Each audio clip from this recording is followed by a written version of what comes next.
ప్రార్థన చేసుకుందాం. పరలోకమందున్న మా కన్న తండ్రి, మమ్మలను ఎంతగానో ప్రేమించినటువంటి మా గొప్ప దేవ, మీకు వేలాది వందనములు, స్తుతి, స్తోత్రములు తెలియజేయచ్చు. ఈ యొక్క ఉదయకాల సమయమందు మీరు ఇచ్చిన మహాకృపను బట్టి మీకు వేలాది వందనములు, స్తోత్రాలు తెలియజేయుచున్నాం తండ్రి. గడిచినటువంటి 2025 సంవత్సరం అంతయు కూడా మీ యొక్క మహాకృపలో నన్ను కాచి కాపాడిన విధానమును బట్టి మీకు వందనాలు. ఈ యొక్క దిన ప్రారంభము తండ్రి 2026 సంవత్సరము మొదటి దినమున మొదటి నెలలో తండ్రి మీరు ఇచ్చినటువంటి మహాకృపను బట్టి, ఆయుస్సును బట్టి, ఆరోగ్యమును బట్టి మీకు వందనములు తెలియజేయచ్చు. ఈ యొక్క సమయమందు తండ్రి మీ పాద సన్నిధానానికి విజ్ఞాపనం చేసుకొని పాఠ్యాంశంలోనికి ప్రవేశింపనై ఉంటుండగా మీ యొక్క ఆలోచనను నాకు దయచేయండి నాయనా. చెప్పుచున్న నాకును ఉన్నతమైనటువంటి మీ యొక్క ఆలోచనను అనుగ్రహించి వినుచున్న పిల్లలందరికీ తండ్రి వినగలిగే చెవులు, గ్రహించగలిగే మంచి మనసును దయచేయమని కోరుకుంటూ క్రీస్తు నామమున ఈ చిన్ని ప్రార్థన మనవులు సమర్పించి వేడుకుంటున్నాము తండ్రి. ఆమేన్. దేవుడిచ్చినటువంటి మహాకృపను బట్టి మనమందరము కూడా ఈ రోజున ఈ విధంగా కూడుకోవటం అనేది దేవుడు మనకిచ్చినటువంటి చక్కని తరుణము, చక్కనైనటువంటి అవకాశము గనుక మొట్టమొదటిగా దేవాది దేవునికి, లోకరక్షకుడును తన కుమారుడైనటువంటి క్రీస్తు యేసు వారి నామమున శుభములు, వందనములు తెలియజేయచ్చు. ఈ వీడియోను వీక్షిస్తున్నటువంటి, ఈ వీడియోను వింటూ ఆలకింపనై ఉన్నటువంటి మీ అందరికీ కూడా యేసుక్రీస్తు నామమున నా యొక్క శుభములు, వందనములు తెలియజేయచ్చు. ఈ యొక్క సంవత్సరము 2026వ సంవత్సరము జనవరి 1వ తేదీ. ఈరోజు మనం చాలా ప్రాముఖ్యమైనటువంటి పాఠ్యాంశం నేర్చుకుంటాం. గడిచినటువంటి 2025వ సంవత్సరంలో ఇటువంటి దినమున జనవరి 1వ దినమున ప్రాముఖ్యమైనటువంటి పాఠ్యాంశం నేర్చుకున్నాం. అట్టి రీతిగానే ఈ సమయంలో కూడా ఈ 2026వ సంవత్సరము జనవరి మొదటి తేదీన మొదటి దినమున ప్రత్యేకమైనటువంటి పాఠ్యాంశమును గ్రంథంలో నుండి మనం ఆలోచన చేద్దాం. ఈరోజు మన పాఠ్యాంశం ఏమిటి అనంటే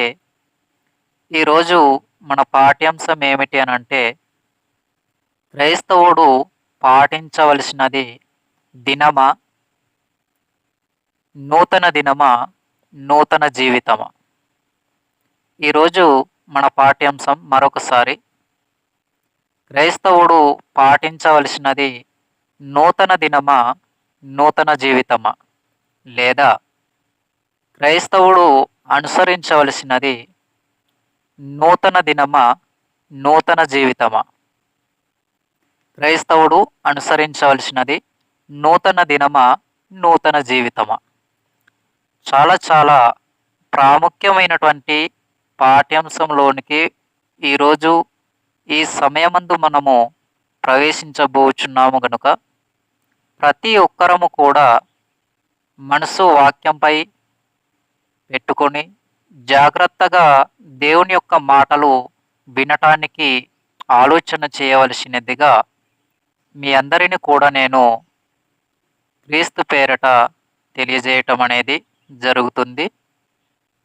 కాబట్టి ఈ రోజున అనేక మంది తమకు నచ్చినటువంటి జీవితాన్ని తమకు తోచినటువంటి రీతిగా వారి యొక్క ఆలోచనల మేరకు తమ జీవితాలను తాము కొనసాగించుకోవటం అనేది మనం చూస్తూ ఉన్నాం. అనేకమైనటువంటి ప్రాణ నష్టాలు, అనేకమైనటువంటి ఆస్తి నష్టాలు, విధ్వంసాలు, ప్రమాదాలు ఎన్నెన్నో జరుగుతున్నాయి. ఎందుకు అనంటే ఎక్కడ చూసినా మద్యపానానికి ఎక్కువగా విలువనివ్వగలుగుతూ మద్యపానాన్ని సేవించి పానాన్ని పానీయంగా తీసుకుని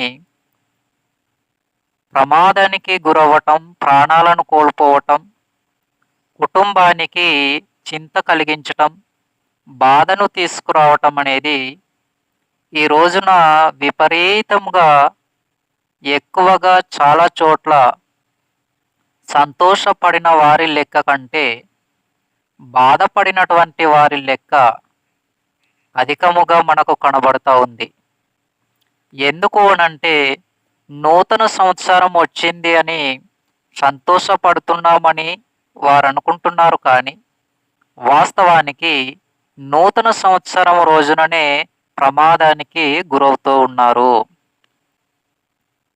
కాబట్టి ఈ పాఠ్యాంశంలో క్రైస్తవుడు అనుసరించవలసిన దినమేదో, క్రైస్తవుడు పాటించవలసినటువంటి దినమేదో, అసలు క్రైస్తవుడు అనేవాడికి లేదా జీవితమును కలిగి బ్రతుకుతున్నాను అనుకుంటున్నటువంటి వాడికి యేసుక్రీస్తు ద్వారా ఎటువంటి నూతన మార్పు వచ్చిందో లేదో, లేదా క్రీస్తును అంగీకరించటం ద్వారా మార్పు అనేది క్రైస్తవ జీవితంలో కనబడుతుందో లేదో, ఈరోజు ఈ సమయంలో మనము కొన్ని విషయాలను గూర్చి ఆలోచన చేద్దాం. గ్రంథంలో ఉన్నటువంటి విషయాలే చాలా ప్రాముఖ్యమైనటువంటి విషయాలను ఈరోజు మనం నేర్చుకుంటాం. ఆ విషయాలు గనుక నేడున్నటువంటి క్రైస్తవుడుగా పిలువబడుతున్న వానిలో కనిపించగలిగితే అది ఆ క్రైస్తవునికి ఉన్నటువంటి పేరు, ఆ క్రైస్తవుడు జీవిస్తున్నటువంటి విధానము సరి అయినదిగా వాక్య ప్రకారంగా మనం గుర్తించగలము. లేదు అనుకుంటే క్రైస్తవుడు అని కేవలము పిలువబడుతున్నటువంటి వాడే కానీ వాక్యానుసారమైనటువంటి క్రైస్తవుడు కాదు అని ఈ పాఠ్యాంశము అనంతరమున అందరికీ అర్థమవుతుంది. మనసు పెట్టి ఆలోచించగలిగిన ప్రతి ఒక్కరికి కూడా అర్థమవుతుంది ఎవరు క్రైస్తవుడు అనేది, ఏ దినమును పాటించాలి అనేది. వాస్తవానికి క్రైస్తవుడు అనబడుతున్న వాడికి క్రీస్తు రక్తం ద్వారా కడుగబడి బాప్తిస్మము తీసుకుని సంఘంలో చేర్చబడినటువంటి వ్యక్తికి దినము అనేది ఉందా లేదా, సంవత్సరాలను దినములను పాటించాలా లేదా అనేటటువంటి విషయం ఈ పాఠ్యాంశము అనంతరంలో మీకు చాలా సులభంగా, చాలా స్పష్టంగా, చాలా సులువుగా మీకు అర్థమవుతుంది.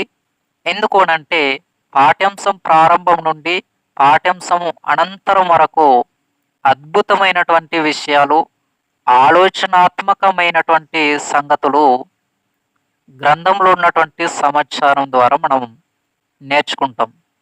గ్రంథంలో ఉన్నటువంటి విషయాలను బట్టి మనం ఆలోచన చేయగలుగుతూ ఈ సందేశమును ముందుకు కొనసాగించుకుంటాము గనుక ప్రాముఖ్యమైనటువంటి విషయాలు మనకు అర్థం కావటానికి, మనము ఆలోచించటానికి అవకాశం అనేది దేవుడు ఈ సమయంలో మనకు ఇచ్చారు. కాబట్టి వాక్య సందేశమును మనము కొనసాగించుకుందాం. మన పాఠ్యాంశం ఏంటి ఈ సమయంలో? క్రైస్తవుడు పాటించవలసినది నూతన దినమా, నూతన జీవితమా? క్రైస్తవుడు పాటించవలసినది నూతన దినమా, నూతన జీవితమా? లేదా క్రైస్తవుడు అనుసరించవలసినది నూతన దినమా, నూతన జీవితమా? క్రైస్తవుడు అనుసరించవలసినది నూతన దినమా, నూతన జీవితమా? చాలా చాలా ప్రాముఖ్యమైనటువంటి పాఠ్యాంశం. దేనిని అనుసరించాలి, దేనిని పాటించాలి? ఒక క్రైస్తవుడిగా ఉండి, ఒక విశ్వాసిగా ఉండి, సంఘంలో బ్రతుకుతున్నటువంటి వారిగా మన జీవితము ఎవరికి సమర్పించుకొని బ్రతుకుతున్నాము, ఎలా బ్రతుకుతున్నాము, అసలు మన జీవితంలో దేవుడు ఉన్నాడా లేదా?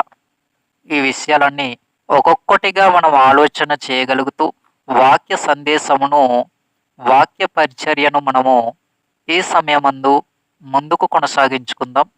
ప్రతి ఒక్కరు కూడా మనసు పెట్టి చాలా చాలా జాగ్రత్తగా ఆలోచన చేయగలుగుతూ ఈ పాఠ్యాంశమును వినవలసినదిగా మరొకసారి మీకు తెలియజేయటం అనేది జరుగుతూ ఉంది. రైట్. ఈ యొక్క సమయంలో లేఖనాలలో నుండి మనము ఒక మాటను చూసి వాక్య సందేశమును కొనసాగించుకుందామండి. ఆదికాండము మొదటి అధ్యాయము ఆదికాండము మొదటి అధ్యాయము ఆదికాండంలో మొదటి అధ్యాయము 14 నుండి 18 వచనాలు ఒకసారి జాగ్రత్తగా ఆలోచన చేయగలుగుతూ వాక్యాన్ని చదువుకుందాం. ఆదికాండము మొదటి అధ్యాయము 14వ వచనము నుండి 18వ వచనము వరకు చదువుకుందాం. 14వ వచనం నుండి, దేవుడు పగటిని రాత్రిని వేరుపరచునట్లు ఆకాశ విశాలమందు జ్యోతులను కలుగును గాకనియు అవి సూచనలను కాలములను దిన సంవత్సరములను సూచించుటకై యుండుగాకనియు భూమి మీద వెలిగించుటకు అవి ఆకాశ విశాలమందు జ్యోతులయ్యుండుగాకనియు పలికెను. ఆ ప్రకారమాయెను. దేవుడు ఆ 2 గొప్ప జ్యోతులను అనగా పగటిని ఏలుటకు పెద్ద జ్యోతిని, రాత్రిని ఏలుటకు చిన్న జ్యోతిని, నక్షత్రములను చేసెను. భూమి మీద వెలుగిచ్చుటకు పగటిని, రాత్రిని ఏలుటకు వెలుగును, చీకటిని వేరుపరచుటకును దేవుడు ఆకాశ విశాలమందు వాటి నుంచెను. అది మంచిదని దేవుడు చూచెను. ఇక్కడ మనం ఆలోచన చేయగలిగినప్పుడు దేవుడు ప్రారంభంలో జ్యోతులను చేశాడు. పగటిని ఏలటానికి పెద్ద జ్యోతిని, రాత్రిని ఏలటానికి చిన్న జ్యోతిని, నక్షత్రములను దేవుడు చేసినట్టుగా మనం చూస్తూ ఉన్నాం.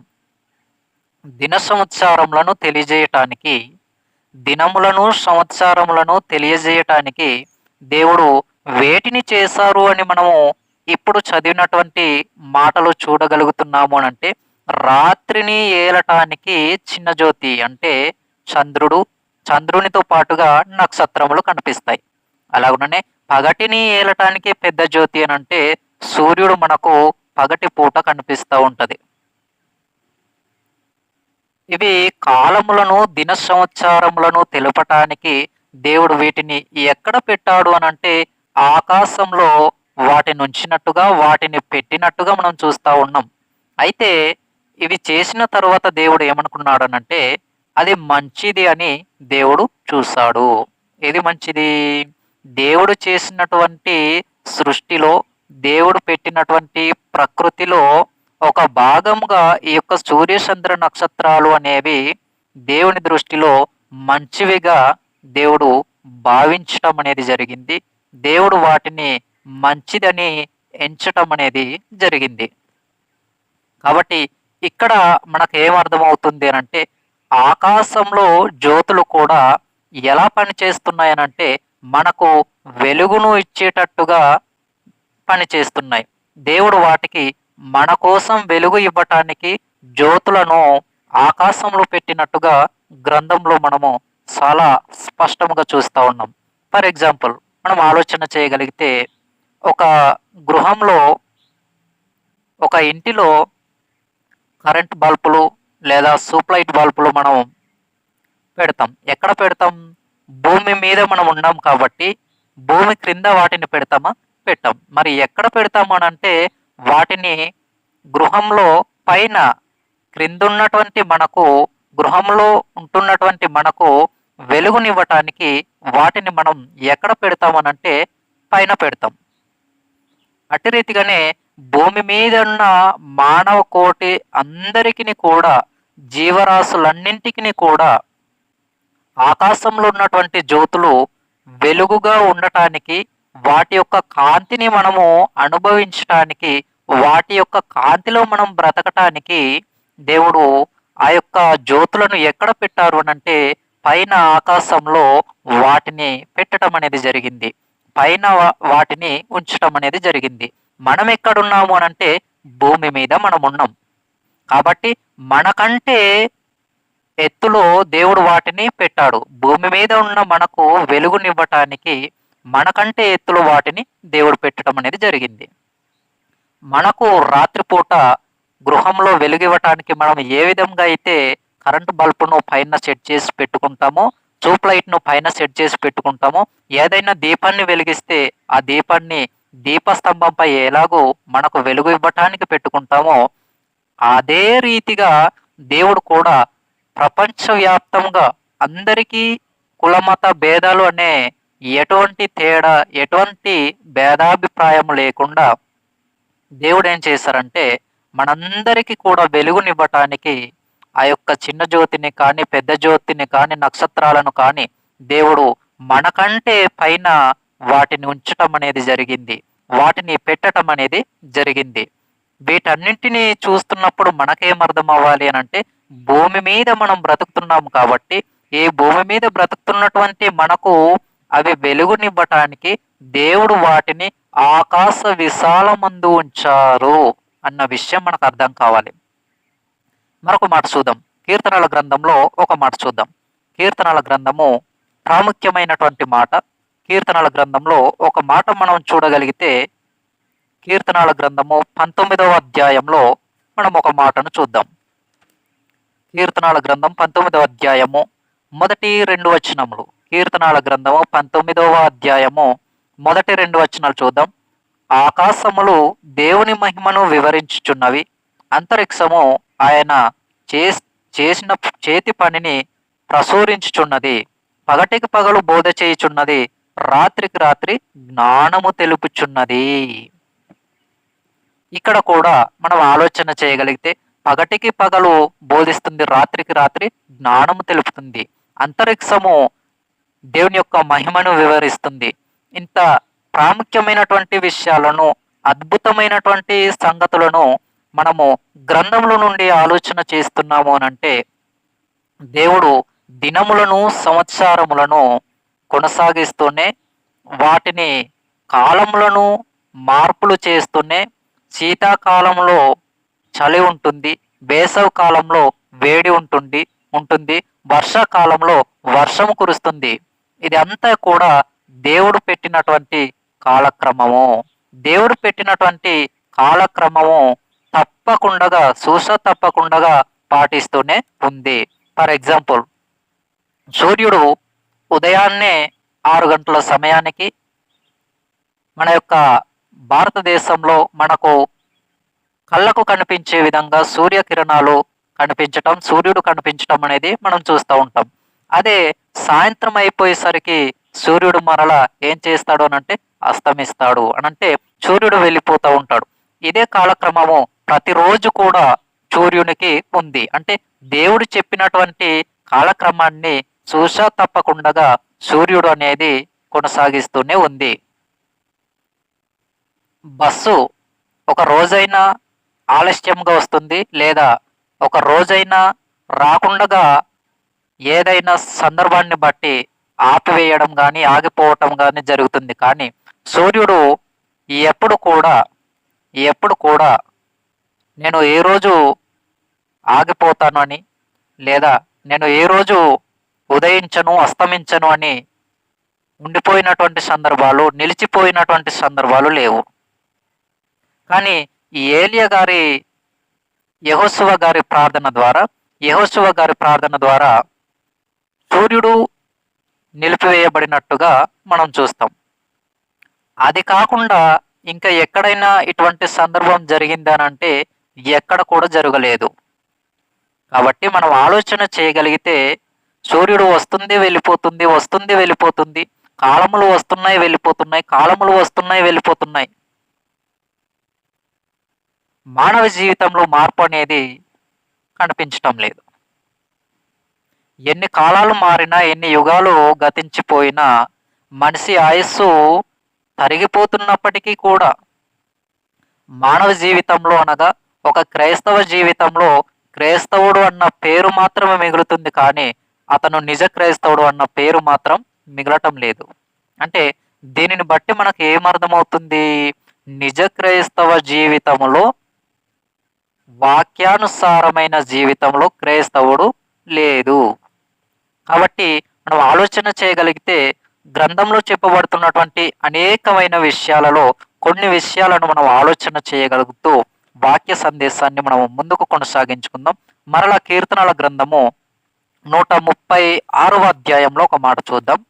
కీర్తనల గ్రంథము 136వ అధ్యాయము 7 నుండి 9 వచనాలు ఒకసారి చూడగలిగితే, కీర్తనల గ్రంథము 136వ అధ్యాయము 7 వచనం నుండి 9 వచనాల పర్యంతరం మనం చూద్దాం. 7 వచనం నుండి 9 వచనాలు. ఆయన గొప్ప జ్యోతులను నిర్మించినవాడు, ఆయన కృప నిరంతరముండును. పగటిని నేలుటకు ఆయన సూర్యుని చేసెను, ఆయన కృప నిరంతరముండును. రాత్రి నేలుటకు ఆయన చంద్రుని నక్షత్రములను చేసెను, ఆయన కృప నిరంతరముండును. ఇక్కడ కూడా దేవుడు నక్షత్రాలను గూర్చి, అలాగనే సూర్యుని గూర్చి, చంద్రుని గూర్చి మాట్లాడినట్టుగా మనం చూస్తూ ఉన్నాం. ప్రారంభంలో మనం ఆలోచన చేయగలిగితే మొదటి దినమాయెను, రెండవ దినమాయెను, మూడవ దినమాయెను, నాలుగవ దినమాయెను, ఐదవ దినమాయెను, ఆరవ దినమాయెను. ఈ దినాలన్నీ కూడా దేవుడు మంచివిగానే ఎంచటం అనేది జరిగింది. మంచిదిగానే దేవుడు వాటిని చూడటం అనేది జరిగింది. మంచిగానే దేవుడు వాటిని నిర్ణయించటం అనేది జరిగింది. దేవుడు చేసిన ప్రతి దినము మంచిదే. దేవుడు చేసిన ప్రతి దినము మంచిదే. కానీ నేడు క్రైస్తవుడని అనుకుంటున్నటువంటి వాళ్ళు కూడా, క్రైస్తవులు అని అనుకుంటున్న వారిలో కూడా వ్యత్యాసం అనేది కనబడుతుంది. ఎటువంటి వ్యత్యాసం అనేది కనబడుతుంది అని మనం ఆలోచించినప్పుడు, ఒకడు ముహూర్తము చూస్తాడు, మరొకడు ఈ రోజు మంచి రోజు కాదు, వేరే రోజున మనం ఈ కార్యక్రమాన్ని పెట్టుకుందామని ఏదో ఒక కార్యక్రమాన్ని గూర్చి మాట్లాడటం. బుధవారం అయితే మంచి రోజు, శుక్రవారం అయితే మంచి రోజు, మంగళవారం అయితే మంచి రోజు, మిగతా రోజు మంచి రోజు కాదు, ముహూర్తం అనేది చెట్ అవ్వటం లేదు. ఇవన్నీ కూడా ఒక క్రైస్తవుని నోటి వెంట రావటం అనేది చాలా చాలా విచారకరమైనటువంటి పరిస్థితి, చాలా చాలా బాధాకరమైనటువంటి పరిస్థితి. కాబట్టి మనం ఆలోచన చేయగలుగుతుంటే దేవుడు ప్రతి దినాన్ని మంచిదిగానే చేశాడు. ప్రతి రోజును దేవుడు మంచి దినంగానే చూశారు. మరి దినములు చెడ్డవి గనుక సమయమును పోనీయక అన్నాడు అని అంటే, దినములు చెడ్డవి అంటే ఆ దినాలలో మనిషి యొక్క ఆలోచన విధానాలు వేరు. అంతేకాని దేవుడు చేసినటువంటి రోజులు చెడ్డవి అనటానికి లేదు. దేవుడు చేసిన రోజే ఆ రోజే తప్పు, ఆ రోజే చెడ్డది అని మనం భావించటానికి లేదు. ఆ రోజులో మనిషి ఆలోచన విధానం మారుతుంది తప్ప ఆ యొక్క రోజు చెడ్డదిగా భావించటానికి లేదు.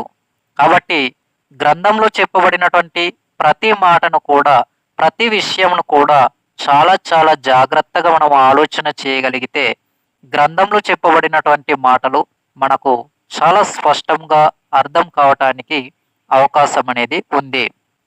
కాబట్టి గ్రంథంలో ఏం తెలియజేస్తుందో దానినే మనము ఆలోచన చేయాలి. గ్రంథము తెలియజేయనటువంటి విషయాన్ని, గ్రంథంలో చెప్పబడినటువంటి విషయాన్ని, గ్రంథంలో లేని విషయాన్ని మనము ఆలోచించటానికి కానీ, అనుసరించటానికి కానీ, లేదా పాటించటానికి కానీ లేదు. దేవుడు ఎక్కడ మాట్లాడితే అక్కడ మాట్లాడాలి. దేవుడు ఎక్కడ నిశ్శబ్దంగా ఉంటే అక్కడ మనిషి నిశ్శబ్దంగా ఉండాలి. మనిషి అనగానే ఇక్కడ బోధించేటటువంటి వ్యక్తి లేదా సేవకుడు, పరిచారకుడు, వాక్యాన్ని అందించేటటువంటి వ్యక్తి. కాబట్టి మనం ఆలోచన చేయగలిగితే మరొక సందర్భాన్ని చూద్దాం. రాజులు 2వ గ్రంథము 21వ అధ్యాయంలో ఒక మాట చూద్దాం. రాజులు 2వ గ్రంథము 21వ అధ్యాయంలో మనం చాలా ప్రాముఖ్యమైనటువంటి విషయాన్ని చూద్దాం. రాజులు 2వ గ్రంథం 21వ అధ్యాయము 1వ వచనం నుండి 3 వచనాలు. రాజులు 2వ గ్రంథము 21వ అధ్యాయము 1వ వచనం నుండి 3 వచనాల వరకు చూద్దాం. మనస్సే ఏలన ఆరంభించినప్పుడు 12 ఏండ్ల వాడై యెరూషలేములో 55 సంవత్సరములు ఏలెను. అతని తల్లి పేరు హెబ్సిబా. అతడు యెహోవా దృష్టికి చెడుతనము జరిగించు ఇశ్రాయేలీయుల ఎదుట నిలవకుండా యెహోవా వెళ్ళగొట్టిన జనములు చేసినట్టు హేయక్రియలు చేయిచూ వచ్చెను. తన తండ్రి అయిన హిజ్కియా పడగొట్టిన ఉన్నత స్థలములను అతడు తిరిగి కట్టించి, బయలు దేవతను బలిపీఠములను కట్టించి, ఇశ్రాయేలు రాజైన అహాబు చేసినట్టు దేవతా స్తంభములను చేయించి నక్షత్రములకు మ్రొక్కి వాటిని పూజించుచుండెను. సరే, నక్షత్రాలకు మ్రొక్కటం, నక్షత్రాలకు పూజించటం, బయలు దేవతకు మ్రొక్కటం, బయలు దేవతకు పూజించటం, ఇవన్నీ కూడా ఎవరు చేస్తారు అనంటే ఒక అన్య ఆచారాలను కలిగి ఉన్నటువంటి వాళ్ళు, లేదా సంఘంలో లేని వ్యక్తులు, సంఘేతరులు, సంఘవేతరులు. అంటే ఒక మాటలో మనకు అర్థం కావటానికి అన్యజనులైనటువంటి వారు ఈ కార్యక్రమాలను చేస్తారు. మరి ఒక క్రైస్తవులుగా ఉండి కూడా ముహూర్తాలు చూడటం, మంచి రోజులు చూడటం, దుర్ముహూర్తాలు ఉన్నాయని అనుకోవటం, ఇవన్నీ కూడా చాలా భయంకరమైనటువంటి, క్రైస్తవులుగా ఉండి కూడా భయంకరమైనటువంటి పరిస్థితులను గూర్చి తీసుకువెళ్ళేటటువంటి కార్యక్రమాలుగా వీటిని మనము చూడగలం. ఎందుకు అనంటే ఇక్కడ చూసినటువంటి ప్రతి విషయాన్ని, ఇక్కడ చదివినటువంటి విషయాన్ని మనం ఆలోచన చేయగలిగితే, నక్షత్రాలకు వాళ్ళు పూజించటం, బయలుదేవతకు వాళ్ళు పూజించటం, సూర్య చంద్రులకు వాళ్ళు పూజించటం, ఇవన్నీ కూడా కనబడుతున్నాయి. ఒక క్రైస్తవ జీవితాన్ని కలిగినటువంటి వ్యక్తిలో, ఒక క్రైస్తవుడు విశ్వాసి అని పిలువబడుచున్నటువంటి వారిలో ఇటువంటి దినముల ప్రత్యేకతలు అనేవి లేవు. దినముల ప్రత్యేకతలు అనేటటువంటివి లేవు. ఒక ప్రత్యేకమైనటువంటి దినము ఒకటి ఉంది. దానిని గూర్చి కొన్ని నిమిషాల ముందుకు మనము వాక్య సందేశాన్ని కొనసాగించుకున్న తర్వాత దానిని గూర్చి మనం ఆలోచన చేద్దాం. తర్వాత మరొక మాటను చూద్దాం. 23వ రాజులు 2వ గ్రంథం, రాజులు 2వ గ్రంథము 23వ అధ్యాయము 1 నుండి 5 వచనములు. రాజులు 2వ గ్రంథము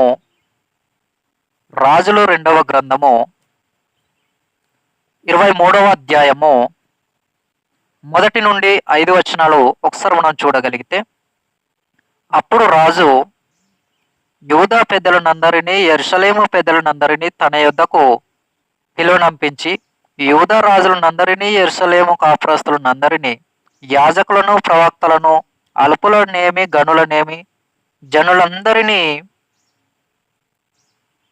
పిలుచుకొని యెహోవా మందిరమునకు వచ్చి, వారు వినుచుండగా యెహోవా మందిరమునందు దొరికిన నిబంధన గ్రంథంలోని మాటలన్నిటినీ చదివించెను.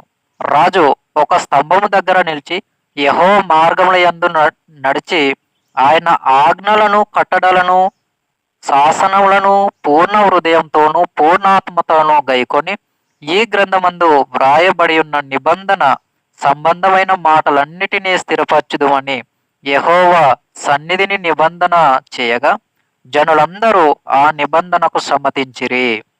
రాజు బయలుదేవతలను, ఆసేరు దేవికిని, నక్షత్రములకును చేయబడిన ఉపకరణములన్నిటినీ యెహోవా ఆలయముల నుండి అవతలికి తీసుకొని రావాలనని ప్రధాన యాజకుడైన హిల్కీయాకును, 2వ వర్ష యాజకులకును, ద్వారపాలకులకును ఆజ్ఞయ్యగా, హిల్కీయా వాటిని యెరూషలేము వెలుపల కిద్రోను పొలములో కాల్చివేసి బూడిదెను బేతేలు ఊరికి పంపివేసెను.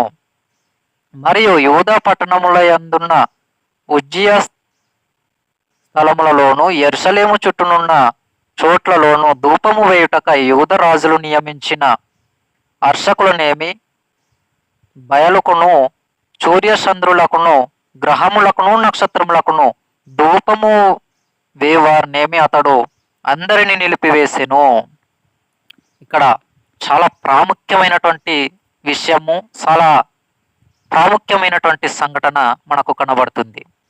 అర్చకులను, ముహూర్తాలు వేసేవారిని, సూర్యచంద్రులకు నమస్కరించే వారిని అందరిని కూడా నిలిపివేయటం అనేది జరిగింది. వీరు అన్యజనులైనటువంటి ఆచారాలను చేయగలగటానికి సామర్థ్యము కలిగినటువంటి వారు. వారి యొక్క ఆచారాలను వారు చేసుకుంటారు. కానీ ఒక క్రైస్తవ జీవితాన్ని కలిగినటువంటి వారు కూడా వారు చేసినట్టుగా నేను కూడా చేస్తాను అనటానికి లేదు. వారు ఉన్నట్టుగా నేను కూడా ఉంటాను అనటానికి లేదు. ఎందుకనంటే క్రైస్తవుడు అనేవాడు ప్రత్యేకింపబడినటువంటి వాడు. లోకంలో ఉన్నటువంటి ఆలోచనలకు, దేవునికి ఇష్టం లేని అలవాట్లకు క్రైస్తవుడు అనేవాడు తమ జీవితాన్ని ఇవ్వటానికి లేదు. క్రైస్తవుడు అనేవాడు తమ యొక్క జీవితాన్ని సమర్పించుకోవటానికి లేదు. కాబట్టి గ్రంథం ఏం చెబుతుంది అనంటే, ఇక్కడ ఇప్పుడు మనం చదివినటువంటి సందర్భంలో అనేకమైనటువంటి వ్యక్తులు నక్షత్రాలకు పూజించేవారు, దేవతలకు పూజించేవారు, అర్చకులు, వీరందరిని కూడా రాజుగారు నిలిపివేసినట్టుగా, ఆపివేసినట్టుగా మనం చూస్తూ ఉన్నాం. ప్రారంభంలో మనం చూసినటువంటి సందర్భము 2 రాజులు 21 అధ్యాయంలో మనం చూసిన సందర్భాలు, అక్కడ కూడా వాటిని సంపాదించి వాటిని పూజించినట్టుగా చూస్తున్నాం. ఈ అధ్యాయానికి వచ్చేసరికి అవన్నీ నిలిపివేసినట్టుగా మనం చూస్తూ ఉన్నాం. కాబట్టి ఈ యొక్క ఆచారాలన్నీ కూడా ఎవరు చేస్తారు అనంటే, క్రైస్తవేతరులు మాత్రమే ఇవి చేయటానికి అర్హతను కలిగినటువంటి వారు. ఎందుకంటే వారికి నిజ దైవంపై అవగాహన లేదు కాబట్టి, నిజ దైవంపై అవగాహన వారికి తెలియదు కాబట్టి వారు వాటిని అనుసరించే క్రమంలో ఉంటారు.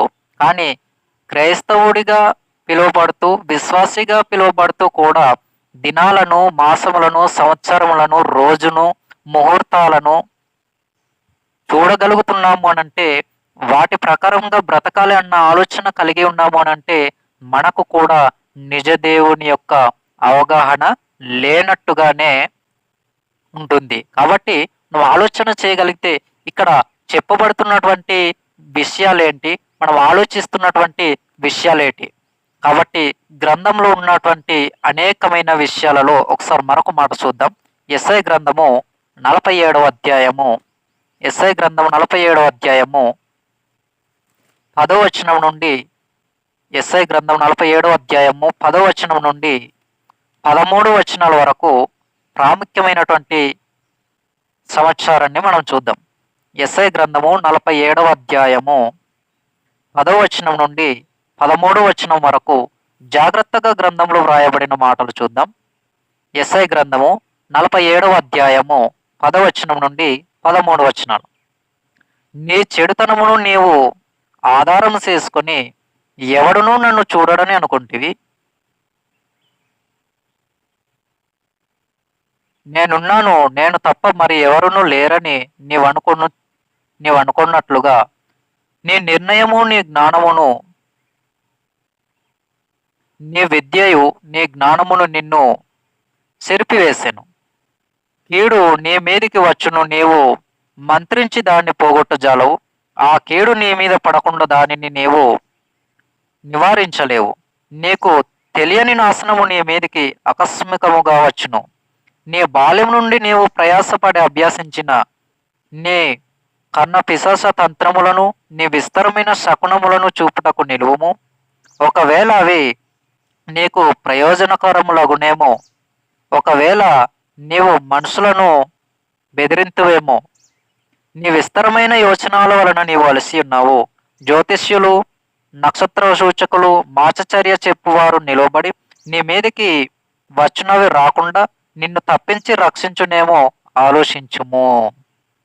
అంటే మాచచర్య చెప్పువారు కానీ, జ్యోతిష్యం చెప్పేవారు కానీ, నక్షత్ర సూచకులు కానీ ఎవరు కూడా ఒకనికి వచ్చేటటువంటి సమస్య నుండి, ఒకనికి వచ్చేటటువంటి ప్రమాదం నుండి తప్పించలేరు అన్నటటువంటి విషయం చాలా చాలా ప్రాముఖ్యముగా ఇక్కడ మనకు అర్థం కావాలి. ఎవరు కూడా తప్పించలేరు, ఎవరు కూడా ఆ ప్రమాదంలో నుండి తప్పించలేరు, వారు తప్పించుకోలేరు. ఎవరైతే నేను జ్యోతిష్కుణ్ణి, నేను జరగబోయేది చెప్తాను, నేను జరిగింది చెప్తాను, జరుగుతున్నది చెప్తానని తమకు తానుగా గొప్పలు చెప్పుకుంటూ వారు నేను భవిష్యత్ చెప్తానని ఎవరైతే అనుకుంటారో, కంప్యూటర్ ముందు కూర్చొని నేను నీకు ఏం జరుగుతుందో చెప్తానని ఎవరైతే అనుకుంటారో, ఇలాంటి వారికి దేవుడు సవాల్ చేస్తున్నాడు. దేవుడు హెచ్చరిస్తున్న మాట ఏంటో తెలుసా? నీకున్నటువంటి దానిని పట్టుకొని నీవు నిలువు. నీ చేతనైతే నీవు నిలిచి ఎదుర్కో. అవి నిన్ను ఆపుతాయేమో, అవి నిన్ను రక్షిస్తాయేమో అంటున్నాడు. అంటే ఇవేవి కూడా ఎవరిని రక్షించలేవు అనేటటువంటి విషయం ఈ సందర్భంలో మనకు అర్థమవుతుంది. కాబట్టి ఎవరు కూడా క్రైస్తవుడు అని చెప్పుకుంటున్నవాడు, క్రైస్తవుడు అని పిలువబడుతున్నవాడు, విశ్వాసి అని పిలువబడుతున్నవాడు, లేదా క్రైస్తవులని పిలువబడుచున్న ఎవరైనా కూడా వీటిని అనుసరించటానికి లేదు, వీటిని పాటించటానికి లేదు. కాబట్టి దేవుడు దినములను, మాసములను, సంవత్సరములను నీవు పాటించమని ఎక్కడ కూడా చెప్పలేదు. సంవత్సరానికి ఒకసారి నీవు జనవరి 1వ తేదీన మాత్రమే నన్ను ఆరాధించాలి, మిగిలిన 365 రోజులలో 364 రోజులు పక్కన పెట్టేయి అని దేవుడు చెప్పిన ఆధారాలు, ఆజ్ఞాపింపబడినటువంటి ఆదేశాలు, ఆజ్ఞగా ఇవ్వబడినటువంటి వాక్య సందర్భాలు ఎక్కడ కూడా లేవు. కాబట్టి మనం ఆలోచన చేయగలుగుతుంటే ప్రాముఖ్యమైనటువంటి విషయాలు మనం ఆలోచన చేసుకుంటూ వస్తున్నాం. గలతీ పత్రిక 4వ అధ్యాయము 10 నుండి 12 వచనాలు చూద్దాం. గలతీలకు రాసినటువంటి పత్రిక 4వ అధ్యాయము 10 నుండి 12 వచనాలు. గలతీలకు రాసినటువంటి పత్రిక 4వ అధ్యాయము 10 నుండి 12 వచనాలు చూద్దాం. 10 నుండి 12 వచనాలు. గలతీ పత్రిక 4వ అధ్యాయము 10 నుండి. మీరు దినములను, మాసములను, ఉత్సవ కాలములను, సంవత్సరములను అనుసరించుచున్నారు. మీ విషయమై నేను పడిన కష్టము వ్యర్థమైపోనేమో అని మిమ్మును గూర్చి భయపడుచున్నాను. దినములను, మాసములను, సంవత్సరములను మీరు అనుసరిస్తున్నారు. కాబట్టి నేను పడినటువంటి కష్టము వ్యర్థమైపోతుందేమోనని పౌలు గారు గలతీ పట్టణంలో ఉన్నటువంటి సంఘాన్ని గూర్చి చింతించినట్టుగా మనం చూస్తున్నాం, బాధపడుతున్నట్టుగా మనం చూస్తున్నాం. ఎందుకోనంటే సంఘంలో ఉన్నటువంటి వారు ఈ విధమైనటువంటి ఆచారాలను ఆచరిస్తూ, ఈ విధమైనటువంటి ఆచారాలను వాళ్ళు పాటిస్తూ ఉంటే పౌలు గారు ప్రకటించినటువంటి సువార్త వ్యర్థమైపోతుందేమోనని విశ్వాసంలో ఉన్నటువంటి వారు విశ్వాస భ్రష్టులయ్యే అవకాశం ఉందని పౌలు గారు సంఘమును గూర్చి ఆలోచించవలసినటువంటి అవసరత వచ్చింది ప్రియులారా. కాబట్టి మనం ఆలోచన చేయగలుగుతుంటే దినములను, మాసములను, ఉత్సవ కాలములను, సంవత్సరములను, అమావాస్య దినాలను మనము ఆచరించటానికి అవకాశం దేవుడు ఇవ్వలేదు, దేవుడు సెలవివ్వలేదు. వాటిని పాటించటానికి దేవుడు క్రైస్తవులుగా ఉన్న మనకు ఆజ్ఞను ఇవ్వలేదు. కాబట్టి వాటిని పాటించటానికి లేదు, వాటిని అనుసరించటానికి లేదు, వాటిని కొనసాగించటానికి లేదు. ఇది గ్రంథంలో చాలా ప్రాముఖ్యమైనటువంటి సమాచారం. ఈ విషయాన్ని మనం ఎప్పుడైతే మనసులో పెట్టుకోగలుగుతామో, ఈ యొక్క సందర్భాన్ని ఎప్పుడైతే మనం హృదయ ఆలోచనలో మనం పెట్టుకోగలుగుతామో, దేవుడు అంటే మనకు చాలా గౌరవం ఉంటుంది, దేవునిపై భక్తి, భయం అనేది ఉంటుంది. ఈ విషయాలు ఏవి అర్థం కాకుండా ఏదో క్రైస్తవుడని నామకారణముగా పిలువబడుతూ బ్రతికేస్తే మాత్రం చివరకు ఆత్మ ప్రయాణం ఎక్కడికి వెళుతుందో మనము ఆలోచించుకోవాల్సినటువంటి అవసరత ఎంతైనా ఉన్నది. కాబట్టి మరొక మాట చూద్దాం. కొలస్సీ పత్రికలో మనం ఒక మాట చూద్దాం. 2వ అధ్యాయము, కొలస్సీ పత్రిక 2వ అధ్యాయము 16వ వచనం. కొలస్సీ పత్రిక 2వ అధ్యాయము 16వ వచనం. కొలస్సీలకు రాసినటువంటి పత్రిక 2వ అధ్యాయము 16వ వచనం. కాబట్టి అన్నపానముల విషయములోనైనను, పండుగ, అమావాస్య, విశ్రాంతి దినమును వాటి విషయంలోనైనను మీకు తీర్పు తీర్చునెవనికిని అవకాశం ఇవ్వకుడి. అంటే పండుగ, అమావాస్య, విశ్రాంతి దినము ఇటువంటి వాటి విషయంలో తీర్పు తీర్చడానికి మనం ఎవరికి అవకాశం ఇవ్వకూడదు. ఇవన్నీ ఒక క్రైస్తవ జీవితాన్ని కలిగిన మనము పాటించటానికి లేదు.